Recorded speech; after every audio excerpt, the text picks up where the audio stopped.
Hey everyone, welcome to today's episode of Career Focus. Today I sit down with Doug Thompson, a best-selling author and TEDx speaker, about the ability to tell an effective story. We talk about different situations when you would tell a story. So how to do it if you're with your friends on a weekend compared to with coworkers on a Monday, and what the differences and similarities look like, especially as you tailor that story for a particular audience.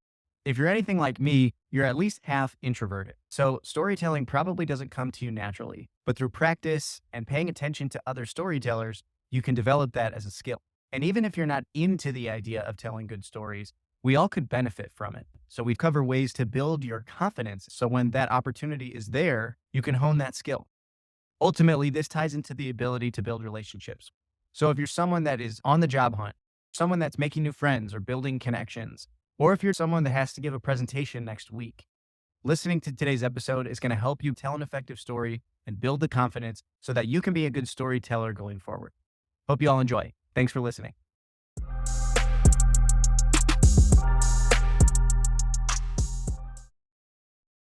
Doug, so glad to have you on the show. Welcome to Career Focus. Hey, thanks for having me, Dan.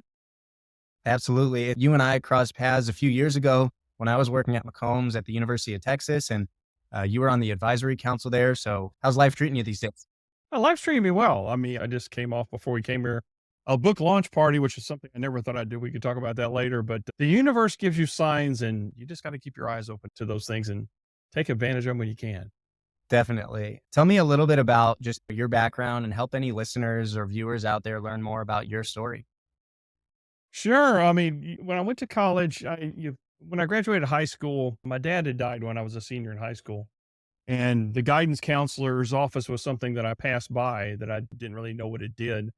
So I went to school just to sort of figure, okay, look, let's go for a semester, figure out what we want to do. Then you went to college. That's what you did back in those days. And I took economics, and then I found out I didn't have to go to class, so I didn't. And that first semester, I was on probation. Let's just say I wasn't the stellar student. And then I thought I might do geology because I was in East Texas. Oil was big. Then oil busted, and not so much. But I found out I followed most of my career things that I really like to do that are engage my curiosity. So I got into electronics at the time.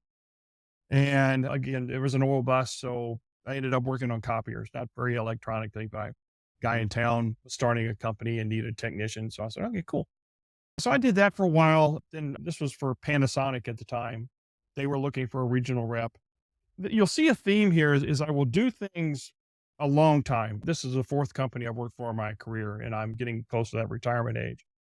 And what I've done is stayed in roles too long eventually because I was having fun. I was still growing, but there wasn't a plan. I didn't necessarily have a plan to go do this. So it was very much something that interests me. I'd go sort of learn something about it, go sort of take off in those areas.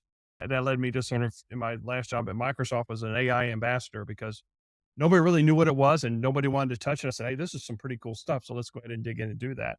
So curiosity has sort of been through my career. I guess spent 11 years at Panasonic before I came to Microsoft. I was a contract trainer doing some stuff on the side. Again, I'm a nerd. So I was building computers and networks and stuff and teaching it. And an opportunity came up to go do this road show for, at the time it's called system builders. That's the little mom and pop shops that would build these white box computers. And they had literally 100,000 of them probably around the US, around the world. And they were talking about Windows Me, if you remember that, and Windows 2000. And we did this road show and I just got to be on stage and I like this. I really dig this piece of. Anyway, a few months after that road show went over, the guy that led it said, hey, look, there's a job here you ought to interview for. So I interviewed. I was happy doing what I was doing. But an opportunity came over at Microsoft. It was more of a lateral move, but I said, hey, this sounds interesting. Got a lot more upside. So I did that. I was in the OEM division for like 9 years. And then I went to education team that's where we met eventually in tech sales and did that for 11 before I came to my current company here at Tanium, where I did that for the last 3 years. But it's been sort of a vision. I found out that you learn something over your career is not necessarily what you're good at, but what gives you energy. I found that's to be the best indicator of if the job is a good fit for you, right? It's not no job. Every job's got a little bit of baggage with it, whether it's reporting, whatever that goes along with it. But if you really enjoy going to work, you get energized, it gives you more energy than it takes away. That's a good job. That's a really good thing to look at. And I was really good at talking with customers. I was really good at that, being tip of the spear, solving those hard technical challenges with our technology, but doing it in a way where I wasn't explaining ones and zeros. Now, everybody at McCombs, it was sort of funny when I was invited to go out and speak. I think you actually did it. You sent me all these resumes and stuff of all the people that were there in the program. And I'm like, holy crap, I can't teach these people anything. I have to look up every third word, right? I mean, these guys are just really bright. And I got to thinking about, well, there is things that I can do is teach them how to tell stories. How do they relate that smartness and that intelligence to normal people, what I would call normal people, but somebody that doesn't have that background. So when you're out there in technical sales, you're not necessarily talking to the people that use it. You're talking to a business owner that has a problem they need to solve. And how do I explain that? So going back to pulling on that storytelling skill that I developed over time unintentionally, I was always sort of attracted to stories. I loved reading when I was a kid, Hardy Boys, things like that, then moved on to Tom Clancy, a little bit more advanced ones. But I like the way that it conveyed information. And that's just sort of stuck with me.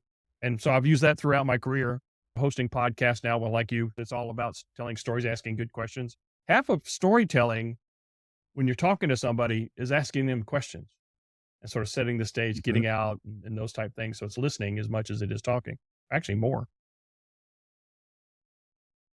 So when you look back at your career and realized, hey, I really like talking to customers, I've got communication skills, what were some of the elements that you felt you brought to the table when working with customers that made you a potentially good storyteller? It was more of, there's a connection that happened. And if you're a good storyteller, there's a connection between you and your audience. So I learned to hone storytelling skills in very sometimes hostile environments. If somebody's copier is broken, they're pretty pissed off. It's not a good day. You've been there before. The copier doesn't work and you need it. But you have to be able to explain, go in and fix it or whatever, right? So part of it is using your logic part of my brain to understand what the problem is, and then knowing that they won't understand all that. But how do I explain it to them? Because really, they just want to sort of feel involved and part of what is going on. So I learned to get better. Okay, that didn't land so well. And if you're observant, when you're conversing with people, it's conversation. It's how do you connect with people on their level where they're at. That's one of my storytelling tips. Actually, the first one is, what's their frame of reference? So when I would go talk to the students at McCombs, it was very much from a, hey, look, you've been in this environment where you've had a syllabus. You know what it means. You know how to exactly be successful because you have the syllabus there. You get out to the career, there is no syllabus. That was sort of the talk that I used to do with you guys. The career has no syllabus. How do you navigate that then from an environment you've been in all this time, you're successful, to one that doesn't have these rules? Right. How do you sort of make that change? So you just have to be sort of in tune to what's going on. Listen a lot more than you talk, and seeing what's work is trying different things and ditching the things that don't as fast as you can. Yeah.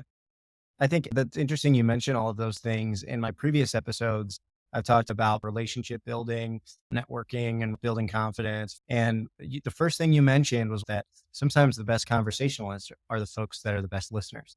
And I think hearing from someone that you're connecting with, whether it's an audience or it's a boss, or it's just a new connection or friendly face, hearing their problems, hearing their stories, empathizing with what's happening in their world really equips you with more knowledge that's going to help you articulate a good story to connect with them. So I love that.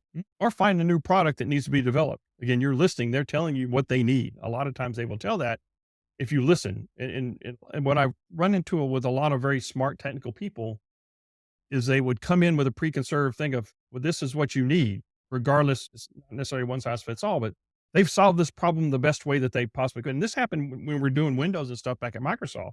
We would put in really smart people. This is what you need in your PC. And that wasn't necessarily true, right? So when you start listening to customers to build products, to build whatever, then they will tell you what they need. And it's your way to, okay, how do I address it? And how do I, if I'm them, how would I use it? Sometimes you have to let the customer be right, even though it's not optimal. That's the way they want to use it. Okay, that's the way we'll design it. Definitely. Definitely. And I think if you're a salesperson, you have to identify your solutions sometimes before you hear other people's needs.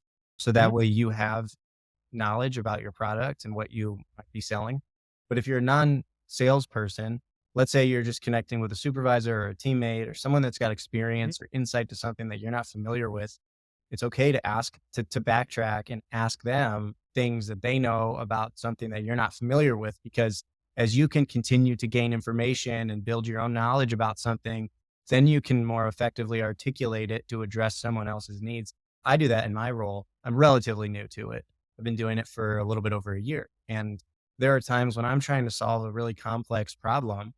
And when I'm tasked with offering a solution, I have to be confident in telling my leadership that, hey, I've never really thought about it this way before. I'm willing to, but help me address some of the problems or needs that I'm trying to support so that the solution that I suggest down the road aligns with what we need versus just trying something and seeing if it sticks. Sometimes that's the best way too, but a lot of times the more information you can gather, whether it's listening, chatting with other people that know something, or reading, doing research, or trying things privately and then bringing them to other people, I think is a good way as well. Yeah. And I think when you're talking solutions, a lot of time when I get out, people are different stages. So even though I've got the perfect solution is the way I think about it from my frame of mind, maybe 5 steps from where they're at. So how can you incrementally take steps forward on that path to get to where you want? So like when I get into a digital transformation discussion, I like, okay, we're doing an envisioning session. There are no rules. There are no budget. Nothing, is available. What does this look like in 5 years? Right. So I take off all the shackles that people sort of go into a design with, the things that they're burdened with today, the limitations they have today, which limits what's possible in the future. Right. So you have to sort of start with this. In a perfect world, here's where we would be. Okay, great. Now realizing we live in the real world, let's start layering on the limitations that you have. Right. And like, is it regulations? Right. Those are usually non-negotiable regulations. Okay, fine. This is fine. Now, when they start doing other things that are process oriented, I make them justify it. So why? Why do you need to do this? And usually a lot of times you'll get down to, well, we've always done it that way. Well, that's not a reason. Next. Right. Because they start putting their limitations on it based off what they know Mhm. rather than where they could go. Mhm. And the last thing I put in is budget. And just simply because, again, budget is something everybody likes to throw out first. I said, look, we're designing this thing. And what we're going to do is the very first step is with the budget that we have, what's 1 step or 2 steps we can take towards that nirvana we just described, Mhm. right? Realizing that we couldn't do it all at once. And by the way, if you tried to do it all at once, it would be a miserable failure because that's just too much change. This way you can sort of incrementally go. And you also have to change the culture more than you do the process and procedures because, again, culture leads, it can, what's it, Peter Drucker, he's credited with it. But that thing about culture eats strategy for breakfast. But all along those ways, there's stories to be told. And there's different stories to be told. So like if I'm a CEO, I've got a different story. This is a very high level, very big picture-ish type thing that I'm telling. And then as you get down towards the groups, the closer you get in, the more narrow the story becomes, the more relevant it becomes to just simply that little group that has to do it, rather than this big strategy guiding light type thing of which we're all going to try to go to. Right. Yeah, I think that's a really important key, trying to empathize and put yourself in the shoes of your audience. If your audience is an executive or someone that maybe is a different generation of you or has a different life or lifestyle in some way, sometimes it's the opposite sex. So you have to, men need to understand what women need and vice versa. That's just an example. So you and I, so far, we've talked a little bit about the importance of storytelling at work. Do you feel like outside of work, you are also a quality storyteller? And is that something that has always come naturally? Is that something you've thought about and had to work at? Yeah, it's sort of funny. So I went back to a high school reunion. I won't tell you how many decades that is. We didn't have an abacus then. We actually had TI 87 or something at the time. But we had some memorabilia books and stuff that came back from when we graduated. And one of the pieces there was we had excuse slips, tardy slips. And I was looking at one and I recognized the band. And I was like, what is that? And I saw my name at the bottom. And I'm like, all right. I read it says, I was tardy because a Coke truck dropped all those Cokes on the freeway and blocked traffic.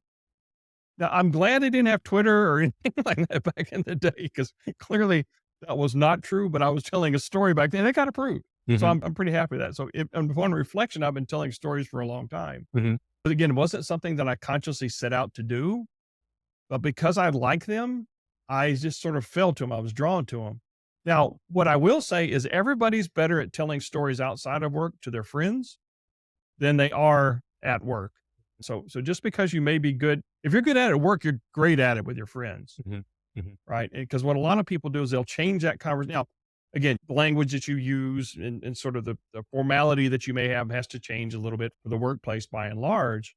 But thinking about the different tools that you use when you're telling a story to your friends, because you're relating, they have that frame of reference because you lived in that frame of reference. Mhm. So that actually makes that part a little bit easier. So at work, you then have to sort of turn it on and be attuned to what, as you mentioned earlier, the coworker or whatever, Mhm. what's their frame of reference, what's their experiences to Mhm. go. So it takes more active thought at work than it does when you're talking to your friends because you've lived the same experiences and you know where they're at. Mhm. That's a good point. I like the way that you articulated that. I think what's more and more common now too is that a lot of people want more of a conversational tone at work than before. At least that's been in my experience. When I started, and I've talked about this on previous episodes, I'm self aware enough to know that when I started out my career, I was really rigid. I was super polished and I was very formal and I was just buttoned up all the time. And people didn't really want to work with me. And then I sometimes had to learn things the hard way where you don't have to be super polished. You can't be unprofessional. You can't insult anyone. You can't be offensive. But at the same time, we're all human beings. Work is generally a similar experience for everyone. That's why we all call it work. So we want to be a little bit normal too. But I agree with you. Some folks probably are a little more natural with that ability than others, but that doesn't make it any less important depending on your role or depending on where you're at in your career. Doug, can you talk a little bit about if you're someone that maybe isn't a natural storyteller, ways that they can build their confidence to tell more effective stories, even if it's not in the workplace?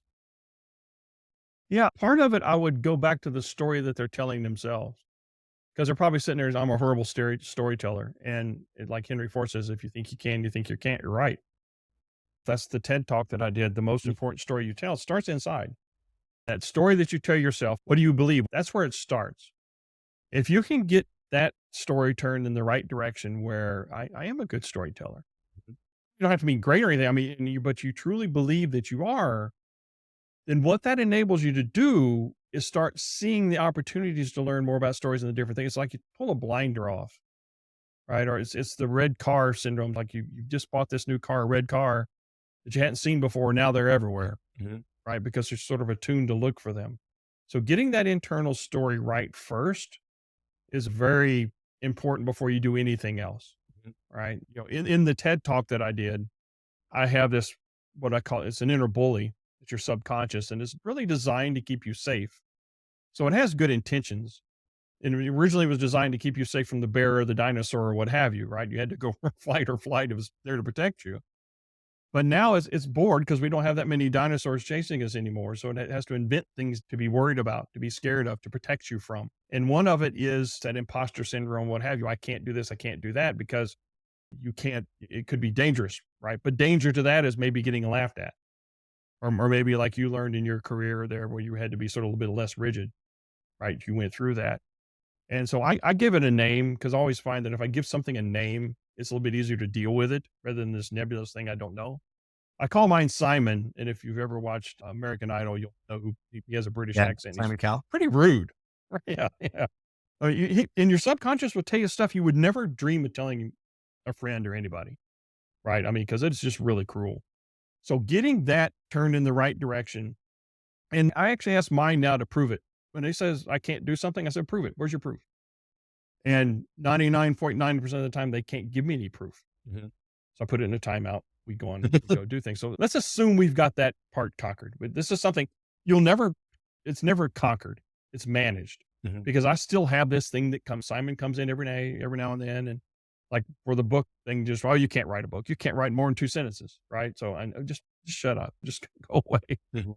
And so once you get that manageable, then you can start looking at and look for other good storytellers and look for the stories that so there's a little caveat, but look for the stories that you really like, that you connect with, or that your friends are connecting. What kind of stories are your friends telling? What kind of stories are your coworkers telling? I was always a fan of Steve Jobs. He was the best technical storyteller when he was presenting and stuff, because who knew you needed 10,000 songs in your pocket, right? But he created this need or highlighted things that, again, we connect with. And it's because the brain's wired to learn from stories. Again, getting back to the prehistoric days where you had cave paintings and stuff, because Our conscious mind only makes up about 10%. So we got limited RAM if we go back to computer analogies. And the bulk of that is either in short-term or long-term memory. And the subconscious sort of plays underneath all that and manages it behind the scene. That's like you're a virtual assistant that's doing all this other stuff. So your 10% can keep it. This is important. I need to stay alive. And so that's where this is working all the time in the background. So that's why it's hard to get this working. And so, but once you do that, then it becomes easier. Then you can use that 10% to sort of look for these new things that are out there. I like watching comedians because there's a lot, especially if you have to get on stage or do something, because they are the best storytellers in that in a very short time span, they can set the stage, they introduce the characters, and they can manage it, and they'll use illustration to make the story real, to connect with the audience. So those are really good things to look at. But you can also look at people like Martin Luther King was a great storyteller. Just watch people that do that. And that's the way that you can get better at it, by watching other people, taking what works for you. Don't try to be somebody else. Mhm. That's a mistake I made once. That time when I was about to go to Microsoft, when I was doing that road shows, I'd spent all week trying to be this person I call the professor. We had this one person that was in there. You got the patches on the coat, very polished, very not monotone, but just very controlled. Mhm. I appreciate that style. And I tried to be that. And you've seen me enough to know that's not happening. That's not a natural fit for me. Mhm. And my wife told me, hey, look, you've got to be you, right? So my subconscious was saying, hey, you got to be this other person, because they were really good, because you appreciated it. Mhm. So I went back, was myself. So I take bits and pieces from other people that fits with me. I'll massage it a little bit. I will make it mine, sort of meld into that. Because once you make it in yours, you're not trying to be somebody else. You've taken something that you can appreciate. You can practice that skill, make it yours, put your own spin on it. That's when you start being really good at storytelling. Mhm. I love that. Doug, one of the questions I like to ask is, if you could look back at 20-year-old you, what's something that version of you would be proud to know about present day Doug? Yeah. That I've done some very big things that I never thought I would do, coming from a small East Texas town, not really having a strategy, not doing anything. I got to see the Great Wall in China. I've got to travel around the world. I've gotten to write a book now. Who knew? To work with companies that are billions of dollars of business. I get to see inside those things. Met Bill Gates and all these other people. And that I never would have thought somebody from a small town would have been able to do that. That was not my sights. Mhm. Most of the people that I graduated with never left that town. We've also, not that it's a bad thing, but I got out and I did things that was just like, wow, you'd read about it in an encyclopedia or something, but never thought I would be on that journey. Mhm. What's maybe a piece of advice you'd give to anyone that was unsure how to get there, how to accomplish things that they never really thought about before? Well, once you check your inner bully, see if they're limiting you, then what's going on. We're, we're, we're all on this road to mastery. There was a book, Tim Ferriss wrote a book called Tribe of Mentors, who had a bunch of different tips from very influential and very well-known people. One of them was this guy, Terry Laughlin, who created this total immersion swimming. And humans aren't supposed to be in the water. Our natural urge to get the hell out. You're supposed to get out. So we fight water. And he come to this program that helped you not fight it. But what he said was that we're all on the road to mastery, and we're all going to die before we get there. Now, I add a little bit more flavor to it, in that it's our job, being on this road, to ask for help from those that are in front of us, and to give help those that are behind us on the road that ask for help. And it doesn't matter if I don't know everything. Again, the whole thing is we're all going to die before we know everything. But if I'm one step or two steps ahead of somebody else, that's why I like the mentoring and being on an advisory council back at school, is I was able to share some of that information with them that would help make them better. Again, so don't hesitate to ask. Find some great mentors that you can reach out to. Find some people that you like, and sometimes you got to pay for it. Sometimes the coaches or things that go do that, but don't be afraid to ask. And again, conquer that inner bully. So that's the two biggest tips that I would have: is search out those people that are really good, that you admire and all, and see if you can connect with them, see if you can do something. But as I'd always advise the students when I was out there, be prepared to give them something else in return for the time that they invest in you. It's not a one-way street. It needs to be a two-way street. And I always liked it. Again, I met some very bright people back there that to this day, I learned things from them. I call it reverse mentoring, and that they taught me things about generational things and all that. So Just always be learning everything, and find out those people that are smarter than you and ask them. I love that. Such great advice. And Doug, you have such an interesting story to tell. Loved diving into and unpacking some of that with you. Tell us more, just a little bit about what's keeping you busy these days. So I got my day gig working at Tanium. I'm the podcast host. I just finished a bunch of voiceovers and demos that I'm the voice of that now. Again, something the 20-year-old never would have thought of. But I just having fun. I get to be in front of customers. I get to help solve some really hairy problems. But then on the side gig, as I'm starting getting out and doing some keynote speaking, because again, I really like sharing this message out with people, be it universities, be it corporations, whatever. So if you've got a good stage that needs a good speaker, hit me up for that. I've got my podcast going on that I interview great people, much like what you do. And then I'm a best-selling author. So maybe there's another book in the future. So you can reach out to me. I'm a D Doug Thompson just about everywhere. DDougThompson.com is my page. Connect with me on LinkedIn. If you got that, I love meeting new connections. Just say that Dan sent me or you heard about it here, and let's have a conversation. Well, Doug, that sounds great. You got so much going on that's going so well for you. Congratulations on the new book, too. Really exciting. Excited to see where it goes and to stay in touch. Thanks, Doug. Thanks, Dan.